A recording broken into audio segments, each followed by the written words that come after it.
अस्सलाम वालेकुम। Second year commerce, हम यहाँ पे अकाउंटिंग पढ़ रहे हैं और अकाउंटिंग का हम चैप्टर नंबर 6 पढ़ रहे हैं, जिसके अंदर हम पढ़ रहे हैं पार्टनरशिप के बारे में। और पार्टनरशिप के अंदर हम देखेंगे डिस्ट्रीब्यूशन ऑफ प्रॉफिट और लॉस। इससे पहले हमने देखा था कि जब हमारे पास पार्टनरशिप की फॉर्मेशन होती है तो वहाँ पे कुछ एंट्रीज पास की जाती हैं, यानी कि जब दो अलग अलग लोग अपने अपने बिजनेसेस को आपस में मर्ज करते हैं तो वो कुछ अपने असेट्स साथ में लेके आते हैं। उनकी एंट्रीज़, उनकी जर्नल एंट्रीज़ या फिर उनकी आप कह लें कि बैलेंस शीट जो है हमने बनाने देखी थी कि किस तरीके से वो सब चीज़ें बनती हैं। आज के लेक्चर के अंदर हम देखेंगे कि जब पार्टनरशिप के अंदर किसी भी किस्म का कोई प्रॉफिट होता है या फिर लॉस होता है तो वो प्रॉफिट और वो लॉस वो डिस्ट्रीब्यूट किया जा रहा होता है पार्टनर्स के दरमियान। और उस प्रॉफिट और लॉस को डिवाइड करने के लिए या तो कोई गिवन रेशो होता है जिसके ऊपर तमाम पार्टनर्स ने एग्री किया हुआ होता है कि इतना अगर कंपनी को प्रॉफिट होता है तो उसको हम इक्वली डिवाइड कर लेंगे या किसी ख़ास किस्म के रेशो में डिवाइड कर लेंगे। ठीक है, ये प्रॉफिट के लिए भी होता है और लॉस के लिए भी, कि लॉस अगर होता है किसी कंपनी को तो वो भी जो कुछ भी एग्रीड जो हमारे पार्टनर्स के दरमियान कोई एग्रीमेंट हुआ है उसको फॉलो करते हुए एग्रीमेंट को, प्रॉफिट को और लॉस को डिवाइड कर दिया जाता है। और जब हम ये प्रॉफिट और लॉस गेन करते हैं तो इसके अंदर से हम कुछ अखराजात करते हैं जो कि हमने देखेंगे अपने आगे आने वाले क्वेश्चंस के अंदर, जो कि हमने पार्टनर्स के दरमियान एग्रीड हुआ होता है सब चीज़ें। कि जैसे कि यहाँ पे आपको दिखाया जा रहा है कि सैलरीज होती हैं, यानी किसी पार्टनर ने कहा कि मैं मंथली सैलरी लूँगा। ठीक है, कुछ पार्टनर्स ले रहे हैं, कुछ पार्टनर्स नहीं ले रहे हैं, तो उसके ऊपर तमाम पार्टनर्स ने एग्री किया हुआ है कि हाँ मिस्टर ए को हम सैलरी देंगे, तो वो सैलरीज डिवाइड होती हैं। फिर अगर किसी पार्टनर को किसी किस्म का कोई कमीशन जिसके ऊपर एग्री किया हुआ था कि इतना कमीशन जो है पर मंथ दिया जाएगा, तो वो कमीशन हम इसी प्रॉफिट और लॉस जो कुछ भी हमारे पास अमाउंट आया होता है उसमें से हम देते हैं। फिर इसके बाद नेक्स्ट चीज़ होती है बोनस। बोनस में भी यही काम किया जा रहा होता है कि हमारे पास जितना भी अमाउंट होता है, सैलरीज, कमीशन, ये सब देने के बाद हम किसी एक पार्टनर को या तमाम पार्टनर्स को, ये आपके एग्रीमेंट में, पार्टनरशिप के एग्रीमेंट में लिखा हुआ होता है, वो बोनस हम देते हैं। नेक्स्ट चीज़ होती है इंटरेस्ट ऑन कैपिटल। अगर ये मेंशन किया गया है आपके सवाल के अंदर कि कैपिटल के ऊपर इंटरेस्ट भी दिया जाएगा पार्टनर्स को, तो लाजमी सी बात है कि हम यहाँ पे इंटरेस्ट भी देते हैं कैपिटल के ऊपर तमाम पार्टनर्स को, या फिर जो मेंशन किए गए होते हैं पार्टनर्स के नाम उनको। इसके बाद फिर एक और टर्म आती है इंटरेस्ट ऑन ड्राइंग्स, यानी कि हम इंटरेस्ट देते हैं ड्राइंग्स के ऊपर, यानी कि जितने पार्टनर्स ने विड्रॉ किया कैश उसके ऊपर इंटरेस्ट जो है वो चार्ज होता है। इन सब चीज़ों को रिकॉर्ड करने के लिए हम बनाते हैं income distribution summary. Income distribution summary is prepared for the distribution of profit और लॉस। आपकी कंपनी को प्रॉफिट हुआ तब भी हम इनकम डिस्ट्रीब्यूशन समरी बनाएंगे, आपकी कंपनी को लॉस हुआ उस केस के अंदर भी हम इनकम डिस्ट्रीब्यूशन समरी बनाते हैं। इसके बाद फिर जब हम पार्टनरशिप की बात कर रहे हैं तो यहाँ पे आप एक और चीज़ नोट करते हुए चलिएगा कि in partnership firm generally capital accounts में be prepared under the following two methods. दो तरह के हम कैपिटल अकाउंट्स को मेंटेन करते हैं। पहला कहलाता है हमारा फ्लक्चुएटिंग, या फिर इसको हम फ्लोटिंग कैपिटल मेथड भी कहते हैं, जिसके अंदर हमारा कैपिटल जो है वो फ्लक्चुएट हो रहा होता है। दूसरा हमारा कहलाता है फिक्स्ड कैपिटल मेथड। अगर फ्लक्चुएटिंग कैपिटल या फिर हम इसको फ्लोटिंग कैपिटल मेथड भी कहते हैं, इसकी बात की जाए तो इसके अंदर हम इसकी एंट्रीज़ देखेंगे कि किस तरीके से हम इनकी जर्नल एंट्रीज़ को पास करते हैं। ये आपके पास एक छोटा सा सैम्पल दे दिया गया। डेबिट साइड पे अपनी ले लेते हैं प्रॉफिट एंड लॉस अकाउंट को, जितना भी अमाउंट हमारे पास आया, और दूसरा हम इसमें कैपिटल, जितने भी पार्टनर्स हैं यहाँ पे ए और बी दो पार्टनर्स दिए हुए थे, तो मिस्टर ए का कैपिटल भी हम क्रेडिट कर देते हैं, यानी कि बढ़ा देते हैं, और मिस्टर बी का कैपिटल भी हम बढ़ा देते हैं। इसी तरीके से अगर हमारे पास सेम फ्लक्चुएटिंग या फ्लोटिंग कैपिटल मेथड के अंदर हमें लॉस हुआ है, ठीक है, अगर प्रॉफिट होता है तो कैपिटल इंक्रीज हो जाता है, लेकिन अगर हमें कंपनी के अंदर लॉस हुआ होता है तो उस सूरत हाल के अंदर हम अपनी कंपनी में जो कुछ भी लॉस हमें डिवाइड करना होता है तमाम पार्टनर्स के दरमियान, तो उस वजह से हम यहाँ पे कैपिटल को डिक्रीज़ कर देते हैं। और जब कैपिटल को कम किया जाता है तो वो उसको शिफ्ट कर दिया जाता है डेबिट साइड पे। ठीक है, ये चीज़ आप लोगों को फर्स्ट ईयर से पता है कि कैपिटल इंक्रीज़ होता है तो क्रेडिट होता है, कैपिटल डिक्रीज़ होता है तो डेबिट होता है। तो दूसरे यहाँ पे जो आपको सैम्पल दिया गया एंट्रीज़ का, यहाँ पे हमने कैपिटल को डिक्रीज़ कर दिया है, और लॉस क्योंकि हुआ है इस वजह से हमने इसको क्रेडिट साइड पे अकाउंट को क्लोज कर दिया। नेक्स्ट हमारे पास मेथड था fixed capital method. Fix capital method के अंदर भी इसी तरीके से कुछ जर्नल एंट्रीज पास की जाती हैं और एक बहुत ही छोटा सा फ़र्क होता है दोनों के अंदर। यहाँ आप देख सकते हैं कि profit and loss account debit side पे आया, सेम जैसे पहले आया था फ्लक्चुएटिंग में, और हम मिस्टर ए's करंट अकाउंट नाम देते हैं और मिस्टर बी's करंट अकाउंट नाम देते हैं। जब हमारे पास प्रॉफिट हो रहा होगा तो मिस्टर ए और मिस्टर बी का करंट अकाउंट इंक्रीज़ कर जाएगा, यानी कि क्रेडिट साइड पे लिख लेंगे और प्रॉफिट एंड लॉस अकाउंट को डेबिट। जबकि हमारे पास अगर लॉस हो रहा होगा तो मिस्टर ए और मिस्टर बी का अकाउंट डेबिट हो जाएगा, यानी कि दोनों ने लॉस की भरपाई करनी है, अपने अपने पास से देना है, तो अपने अपने अकाउंट को दोनों ने कम कर दिया।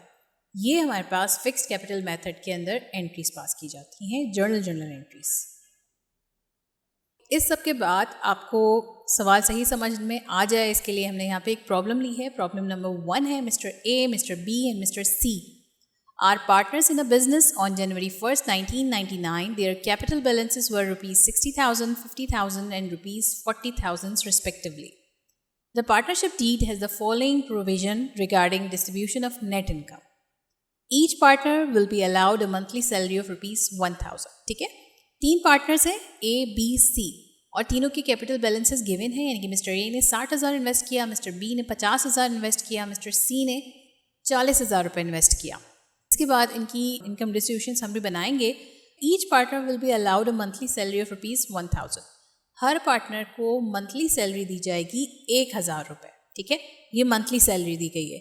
हम क्योंकि पूरे साल की इनकम डिस्ट्रीब्यूशन समरी बना रहे हैं तो यहाँ पे हमें 1,000 को मल्टीप्लाई कर देना है जितने भी महीने हो। महीने किस तरह से हम मालूम करेंगे, देखें आप सवाल के शुरू में दिया हुआ है ऑन जनवरी 1st, यानी कि जनवरी से दिसंबर तक हमने जाना है, तो 12 महीने, 1000 को मल्टीप्लाई कर देंगे 12 से।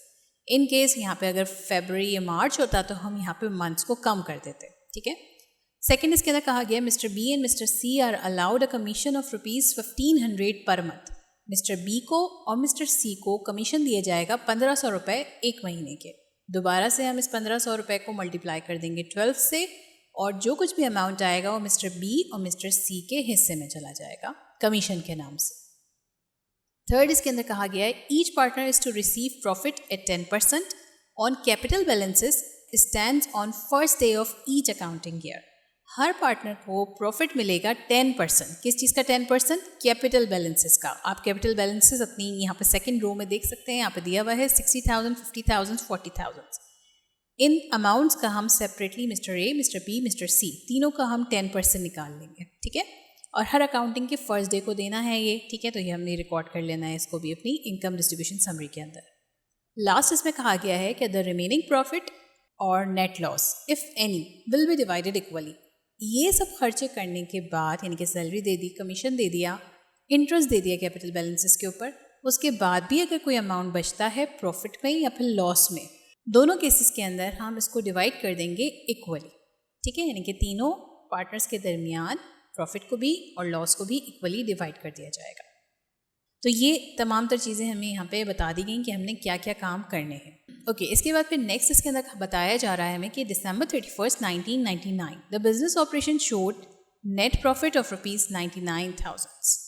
बिजनेस ऑपरेशंस हुए, सब चीज़ें हुई, उसके अंदर नेट प्रॉफिट कितना हुआ? 99,000 का।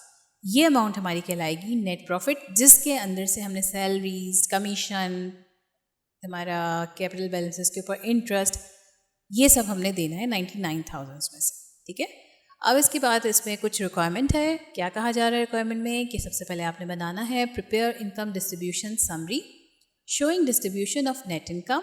सेकेंडली आपने जर्नल एंट्रीज बनानी है of income distribution summary by fluctuating capital method और फिक्स्ड कैपिटल मेथड। दोनों मेथड्स के ज़रिए आपको बताना है। ठीक है, यहाँ पे आपको दोनों मेथड्स करके दिखाए जाएंगे, आपके अच्छी तरीके से समझ आ जाएगा कि किस तरीके से एंट्रीज पास करनी है।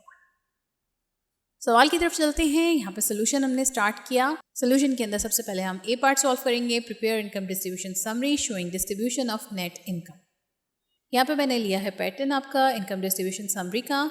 सबसे पहले ऊपर हेडिंग डाल दी इनकम डिस्ट्रीब्यूशन समरी, फिर हमने अलग अलग कॉलम्स बना लिए, मिस्टर ए का, मिस्टर बी का कॉलम और मिस्टर सी का।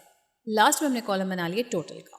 नेट इनकम हुई थी हमें 99,000 की, सबसे पहले वो लिख ली। इसके बाद ईच पार्टनर को हमने सैलरी देनी है 1,000, तो सैलरीज 1,000 मल्टीप्लाई बाय कर देंगे 12 तो हो जाएंगी 12,000। 12,000 मिस्टर ए को, 12,000 मिस्टर बी को देंगे और सेम 12,000 मिस्टर सी को देंगे।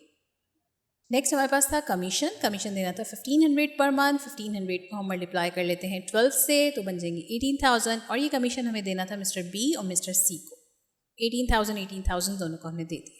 थर्ड चीज़ थी 10% कैपिटल बैलेंसेस के ऊपर इंटरेस्ट देना था, प्रॉफिट रिसीव कर रहे थे, ठीक है। तो हम यहाँ पे 10% निकालेंगे 60,000 का, 6,000 जाएगा। 50,000 का 10% निकाला तो 5,000, और 40,000 का जब 10% निकालेंगे तो 4,000। ये 60,000, 50,000, 40,000 कैपिटल बैलेंसेस थे। अब हमने यहाँ पे टोटल कर लिया कि मिस्टर ए टोटल कितना प्रॉफिट लेके जा रहे हैं, इनके 12,000 और 6,000 18,000।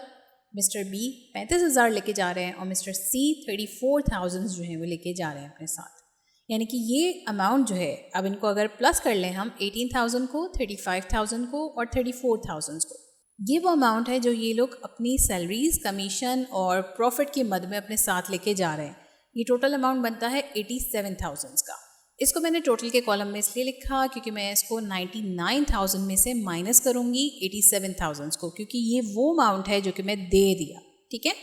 अब इन सबको जब माइनस कर लिया तो ये हमारे पास जो बचा, इसको हम कहेंगे रिमेनिंग नेट इनकम, और ये अमाउंट हमारे पास बची है 12,000 रुपये की।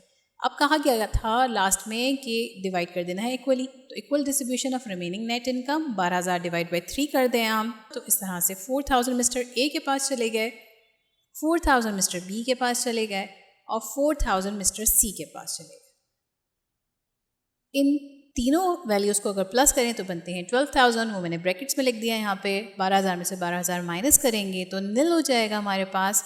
इस तरह से हमें पता चला कि हमने तमाम तरह चीज़ें जो है सही सही डिस्ट्रीब्यूट कर दी हैं। एक चेक करने का और तरीका ये भी है कि अब आप देखें यहाँ पे हमारे पास पहले 18,000 थे मिस्टर ए के पास। इस 18,000 के अंदर अगर हम 4,000 भी ऐड कर देते हैं तो ये बन गए 22,000। इसी तरीके से 35,000 थे मिस्टर बी के पास, और जब मज़ीद रिमेनिंग जो प्रॉफिट था वो भी दे दिया हमने 4,000, तो बन गए इनके 39,000।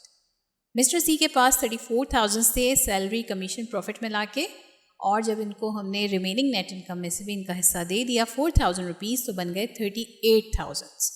ठीक है, ये तीन चीज़ें आ गई, इनके 22,000, 39,000 एंड 38,000।